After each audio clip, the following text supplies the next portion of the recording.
Nous sommes des êtres réellement fascinants. Nous disposons d'un esprit privilégié qui est capable de faire des opérations complexes. Mais il nous est extrêmement difficile d'arrêter de manger du sucre. Les pensées, les émotions et les sentiments s'agglutinent et se conforment à notre propre chaos dans une espèce de nuage auquel nous seuls avons accès. Cependant, malgré la perception d'immatérialité dont nous jouissons, il y a une structure physique complexe qui la soutient, notre cerveau. Le fonctionnement de cet organe dépend de la quantité et du type de nutriments qui arrivent jusqu'à lui.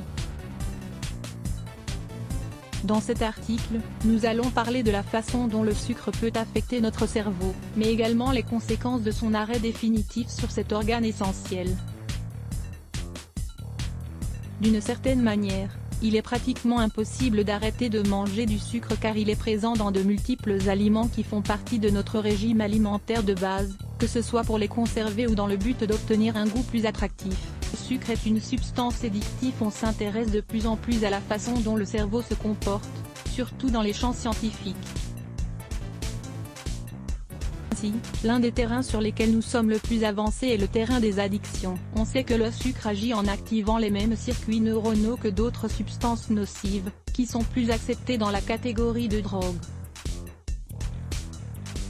De fait, les personnes qui ont décidé d'arrêter consciemment le sucre racontent qu'au début, c'est une expérience très difficile. De plus, la liste des aliments interdits est plus grande que ce qu'elles pouvaient imaginer au début. La conscience sociale du danger de cette substance est nulle. Lorsque nous lisons la liste des ingrédients d'un aliment, le mot sucre n'active pas chez nous le signal d'alarme. Ainsi, les fabricants en ajoutent sans restriction car le goût de leurs produits est meilleur et à moindre coût. Le sucre comme ingrédient. Il existe une autre difficulté dans le fait d'interdire le sucre. C'est en effet un ingrédient, et non pas un aliment en soi. C'est-à-dire qu'il se peut que nous arrêtions par exemple de prendre notre café du matin. En effet, sans sucre, nous ne l'apprécions plus. Finalement, si on laisse de côté la difficulté de la liste de courses, les personnes qui ont décidé de suivre un régime sans sucre ont la sensation que leur corps commençait à protester car il leur manque leur drogue. Un très grand nombre d'études à ce sujet ont été réalisées sur des souris. La construction typique de ces expériences suit souvent le protocole de facilitation-privation. C'est-à-dire que pendant quelques jours, on leur donne une solution sucrée et ensuite, on leur retire. Pendant la période de retrait, les chercheurs ont observé différents symptômes physiques chez les souris, tremblements au niveau des pattes, mouvements de tête ou bruxisme. De plus, au niveau moteur, ils ont remarqué une baisse significative de la mobilité. Lisez également, la stevia et la cannelle pour réduire le diabète de type 2. Que fait le sucre dans notre cerveau? La réponse est claire, au moment où on le consomme, nous ressentons un certain plaisir.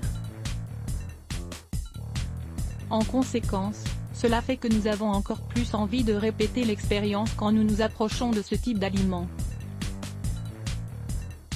Comme nous l'avons dit, le manque de sucre produit une sensation d'abstinence, comme cela arrive avec d'autres drogues, c'est-à-dire que nous libérons une plus grande quantité de dopamine que celle que les récepteurs amassent. La dopamine reste dans les espaces interneuronaux, en augmentant la ligne de base et en provoquant le besoin de toujours plus de quantité de dopamine pour obtenir un plus grand effet. Nous vous recommandons, savez-vous que votre cerveau adore le café? Il aide à rester jeune. Que gagnons-nous quand nous réduisons ou arrêtons de manger du sucre? Arrêter de manger du sucre diminue l'accumulation de graisse. La baisse de consommation de sucre fait que nous habituons notre corps à obtenir de l'énergie d'autres sources, comme la graisse. Utiliser la graisse permet de ne pas l'accumuler.